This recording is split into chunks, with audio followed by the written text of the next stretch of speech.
what the research actually shows is that those periods of self-criticism may seem like they are increasing productivity or focus or motivation. Well, if that is the case, it's very, very short-lived. And the damage it does over the long haul is much more detrimental than any benefit you might get.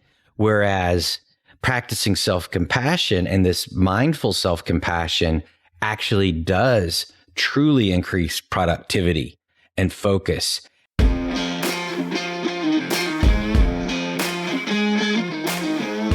Hey, you leader, entrepreneur, business owner, solopreneur, whatever you call yourself, we know you're a visionary business builder, wealth seeker looking to combine a passion for doing good with leading consciously. It's time to shift from a traditional focus of pure wealth accumulation to one that integrates well-being and fulfillment. This is the Conscious Edge podcast, and I'm Alecia St. Germain, entrepreneur and coach. Along with my friend and wellness advocate, Jonathan Duggar, we're diving into what it means to embody radical self-acceptance while still evolving to lead with compassion and kindness. We're sharing our own experiences and expertise as we unpack imposter syndrome, perfectionism, procrastination, and all the other things that lead to burnout and keep you from experiencing pure joy, business growth, and maximum impact. This is a safe and supportive space to explore what it means to be a human creating wealth and building a business. You're here for a purpose, and it's time to shine your light. So here we go. All right, so today we're diving into self-compassion versus self-criticism. And it's very funny that as we're recording this, it took us literally half an hour to work out the jitters of recording today. Because as we're recording this, you're listening to this a little bit delayed, and the podcast actually had just launched, like the trailer is up. And so now that it's really official, both of us have It's real. It's real. And we both came in today and we're like, oh my gosh, what are we doing? And we've done like some crazy handshaking and laughed a lot of uncomfortable laughing and fawning and silly stuff. And so it's funny that we should bring up self-compassion versus self-criticism and really digging into the difference between the two and how shifting from one to the other is going to be so much more supportive for your growth. So on that note, Jonathan, I'm going to let you kick it off. Self-compassion versus self-criticism. This was what you told me you were called to talk about. So tell me more. Absolutely. Well, you've hear a lot of conversations and have over the years and seen self-help books and talk shows, all sorts of things about being compassionate and compassion, and how kindness is so important. And we all know that's to be true. That's absolutely true. But we tend to have the conversations around compassion towards others. So an external expression of compassion, where we're starting to learn through a lot of really solid research over the past 10 years that learning how to be self-compassionate and practicing those compassionate and kindness principles with ourselves is probably the core to a lot of the healing that needs to happen in our world. We're finding out that it's related so much to mental health and physical health and relationship stability and job performance, all sorts of things related to this concept and practice of self-compassion. So if you want to think about kind of a definition of self-compassion, you can put it in the context of how we talk to ourselves. Now, it's bigger than that, but that's a good way to sort of boil it down into a simplistic approach. So what kind of things do we say to ourselves? And something that's sort of ironic and is still curious to me, even though I can completely attest to this from my personal standpoint, is people that tend to be healers or work with others in a way that involves empathy and intuition and kindness and compassion, often we are some of the ones that are the hardest on ourselves and that really lack the practice of self-compassion and spend a lot of time in self-criticism, which is, you could say, is kind of the opposite of what self-compassion is. So it is a lot about how we talk to ourselves, but it's also about understanding sort of the normalcy, is that the right word? Normalcy, normalcy, the normalness. It's normal. It's normal to suffer, to fail, to screw up. And this sort of condition of human suffering, this shared experience of humanity is actually really important to kind of own individually. It connects you to others. And we don't think about connection through suffering very often, but it actually is a really important part of incorporating self-compassion and kindness within your own practice, within your own internal monologue, and how you handle your own failures and your own dark times. I want to interject on and double click on something Please. that you was really interesting. And I've heard this, I don't remember where I heard it, but I've also experienced it and noticed it a lot with my clients. I'm sure you've noticed it with your clients, is this idea that it's so much easier to be compassionate towards other people versus being compassionate with yourself. And it's this practice of treating other people the way you wish you had been treated or what you need. Yes. But then treating yourself the way you're used to being treated, what feels comfortable or normal for you. So it seems like a strange thing that people do, but whatever is kind of your baseline, if you were highly criticized in your younger years or experienced feedback as criticism, or if you are used to a certain level of money, you're unconsciously going to keep creating that baseline despite your best efforts, right? And so when you look outward to the way that you are with other people, if you actually look at that and say, well, that's actually what I need, and you started to treat yourself like that, it's like you learn to fulfill yourself and not need other people to give that to you. Yeah. You're spot on. We're conditioned culturally as well to be kind to others. You're taught from nursery school on to don't hit little Timmy because you're supposed to be kind. You're supposed to share. Think about how he feels. There's that empathy to others. Did any of you ever have the message, you should be gentle with yourself? You're having a hard day. It's okay. Why don't you be kind to yourself? Think about how that would look.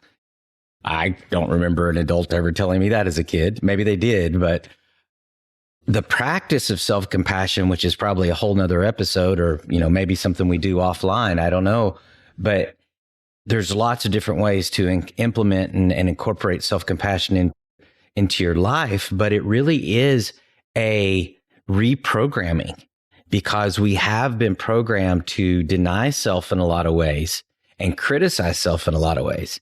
I mean, just to throw this out there to you guys, how many of you can remember times where you have said to yourself in a really specific way something like, well, I should know better?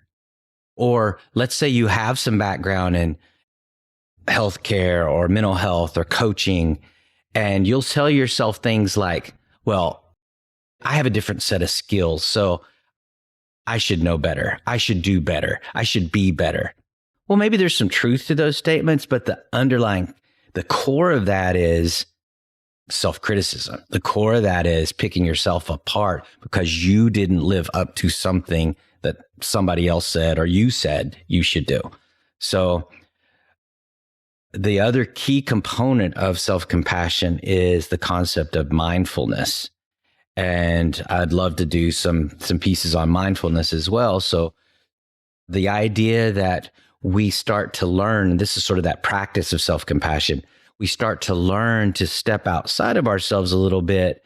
And when that criticism starts to come in, we step outside and we just hit the pause button in that moment and say, okay, what's going on?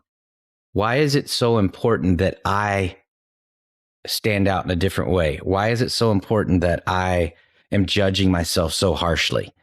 And then reverse the tape a little bit and say, okay, other people, I would cut someone else some slack for this kind of thing because they're human. Everybody screws up. So why am I not doing that with myself? And it's like, it's okay that I screwed up. It's okay that I feel bad today. So owning it and then coming up with a plan. It's like, I'm going to look at where that's coming from and see what needs to be done differently. Again, no criticism, no judgment. It's just an introspection of what's going on. That's the mindfulness piece. Well, the interesting thing, so what you're bringing up, and I talked in episode 6 about immunity to change, one of the tools that I use in my coaching, and you're familiar with that as well. And so sometimes there's this assumption that unless I'm hard on myself, unless I'm putting pressure on myself, unless I am really on top of it and basically critical, and it comes out and it's said in different ways, I won't be successful, or I won't achieve my goals, or whatever it is. It's like this way of being where you're really hard on yourself is necessary to achieve success. And maybe that's works for some people, but it comes at a cost. Oh, absolutely. So, the cost of self-esteem, burnout, perfectionism, like it actually slows you down. Yes. And what the research actually shows is that those periods of self-criticism may seem like they are increasing productivity or focus or motivation. Well, if that is the case, it's very, very short-lived. And the damage it does over the long haul is much more detrimental than any benefit you might get. Whereas practicing self-compassion and this mindful self-compassion actually does truly increase productivity and focus. I was just reading a study a couple of weeks ago. There's this whole new area of understanding of risk taking, which is, you could define that in a lot of different ways, but this idea that you're putting yourself out there in a way that you might not. If the people that have practiced self-compassion, they took these college students that did a specific practice of self-compassion for 6 weeks, and then they put them in these different conditions that were uncomfortable for them, like public speaking or doing some sort of complicated task or something like that. The students that had practiced self-compassion compared to those that did not, and then others that actually had rated really high as self-critical, the ones that practiced self-compassion achieved far more positive results. And again, then there's multiple studies similar to that, but that was one that's fresh on my mind. But the idea is that this self-compassion, once we become adept and rewrite that script in a way that we're doing this on a regular basis, we do become much more effective. It's just almost like an extension of that, because we're willing to accept someone else's judgment. We're willing to accept the possibility that we're going to screw up. I mean, how many of you guys can, and I can think of this for myself many times, you didn't do something simply because you were pretty sure you would fail, or you wouldn't do it as well as someone else might, or someone else might judge you that you should. So all those things are tied into self-criticism. And the counter to that is self-compassion. Yeah. One of the things I don't know where it came from. I talk about radical self-acceptance, right? Yes, like just being radically self-accepting. Like, still want it on a t-shirt. Maybe. And so I wanted to say that's not the same thing as this is just how I'm wired, right? Yes. It's not an excuse to continue to have bad behavior or destructive behavior or behavior that hurts other people or hurts yourself. You don't like say, this is just how I'm wired. It's okay. I know this thing about myself and I know maybe where it comes from because I've dug in and I've done the work around it.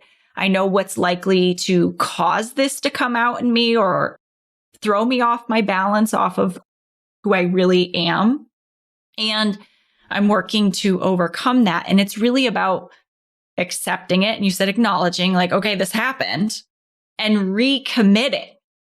Yes. Right? Recommitting, not, well, this is just how I'm wired. And so it's like you wouldn't let your friend who's upset, had a bad day, sit and then eat ice cream all day. We've talked about this before. Like just sit and eat gallons and gallons of ice cream. Like, okay, maybe for a day we'll have some fun. We'll like blow off some steam, but we're not going to do that every day. There's exactly. the making a plan, you said, and recommitting. So if you say, this is how I'm wired, stop saying that. Stop saying that. This is how I'm wired. Yeah, let's have some mindful examination of that statement and what you're really saying. That is a perfect example of an avoidance type statement. And self-criticism actually causes avoidance because we get, track back to previous episode, we get into a state of overwhelm. So we just avoid, hoping it'll go away on its own or whatever.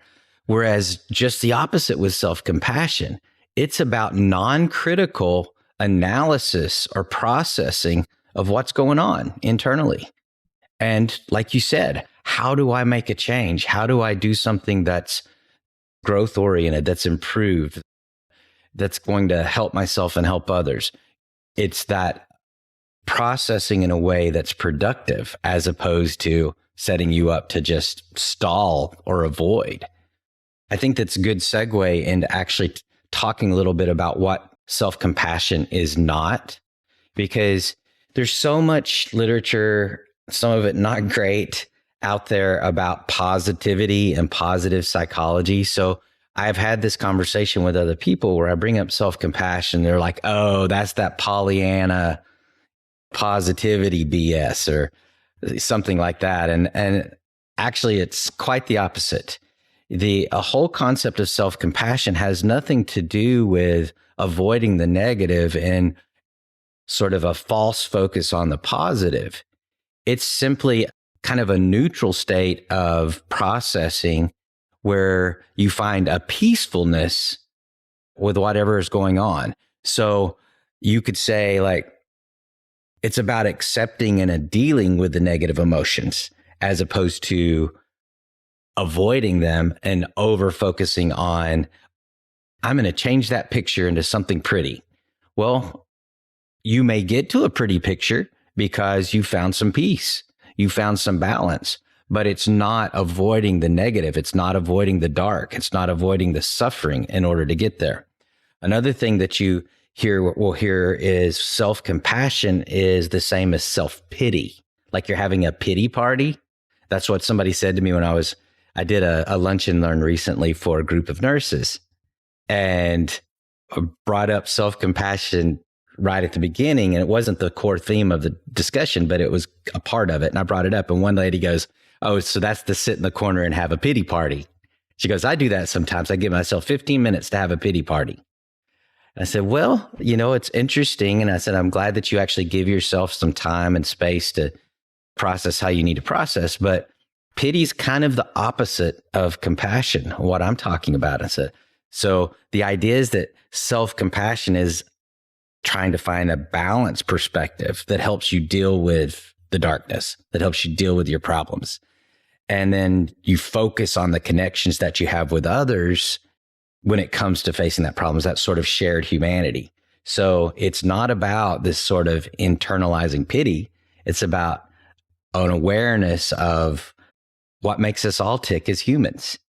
What is that shared experience of our suffering, of our shadows, of our darkness?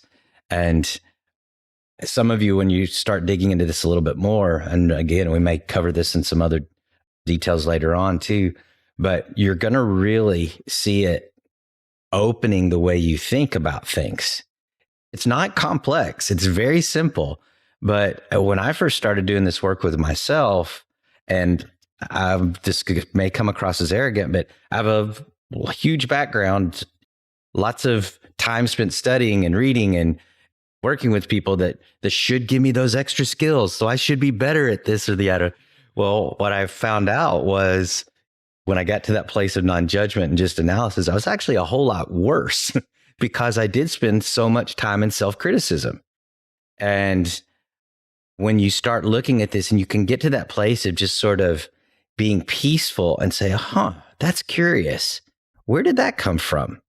I mean, it just starts taking on these layers of nuance of awareness of things that happen in your childhood and just all sorts of really cool stuff.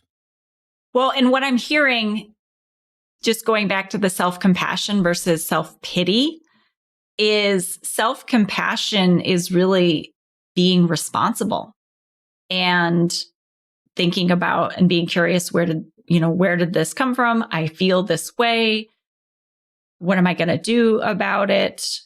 Really just honoring where you're at and where you want to go. Self-pity feels very disempowered. This happened to me. Yes. Things aren't the way it should be. It should have gone differently. It's a very different energy of being gentle with yourself versus being a victim. Yes, absolutely. Another thing that I recently heard, and this kind of ties a little bit to what you were saying earlier about the eating all the ice cream. Self-compassion is the same as self-indulgence.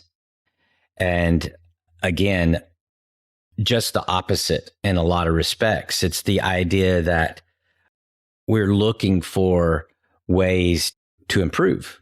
We're looking for ways to do better and to put more goodness and more kindness out into the world as we apply it to ourselves.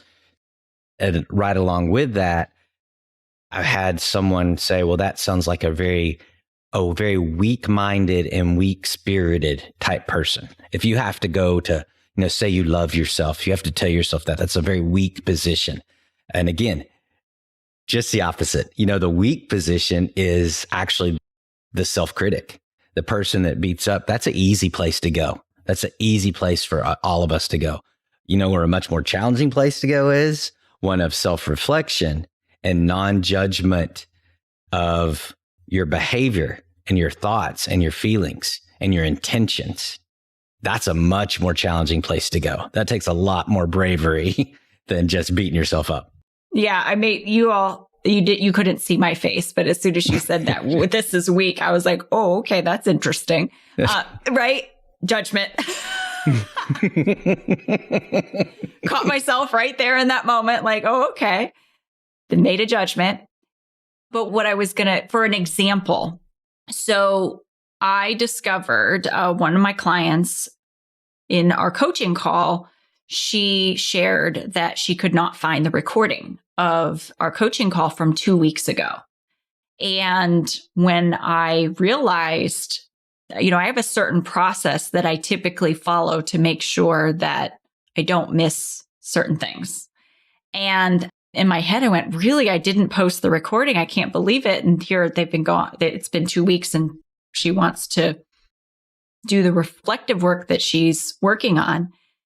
And in my heart, I was so uncomfortable. Like I was just noticing how uncomfortable I was, how bad I felt. I felt like I dropped the ball.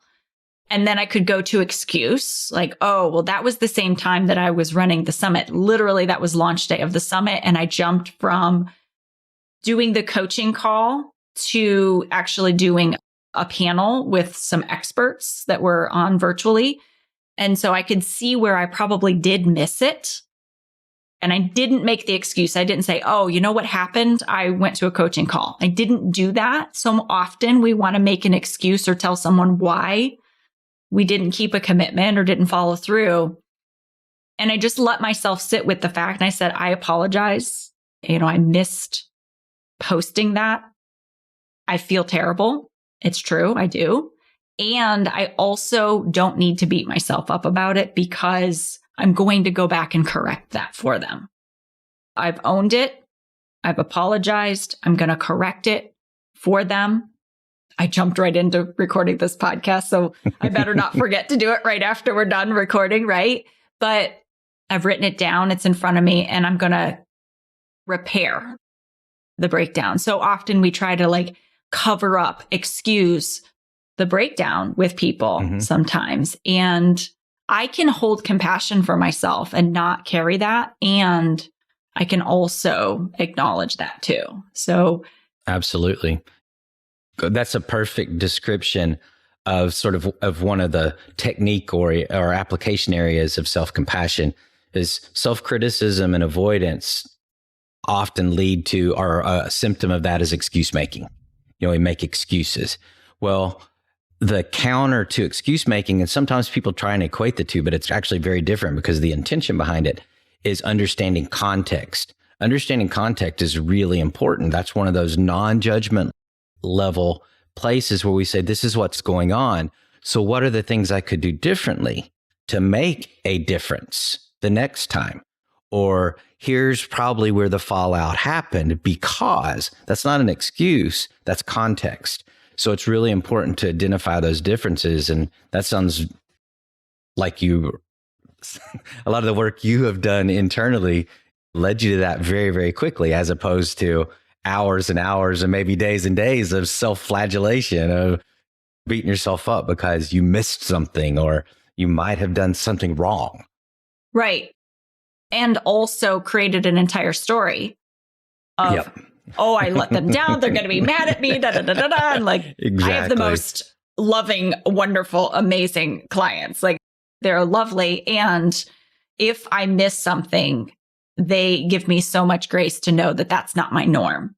Yep. And I would give someone else that same grace too. So what you're talking about is when we have self-compassion, we are so much more patient and understanding and compassionate towards other people as well, to know that that's not their norm or that's not how they want to show up. And so what I find is when someone else is maybe dropped the ball, my first reaction is, are you okay?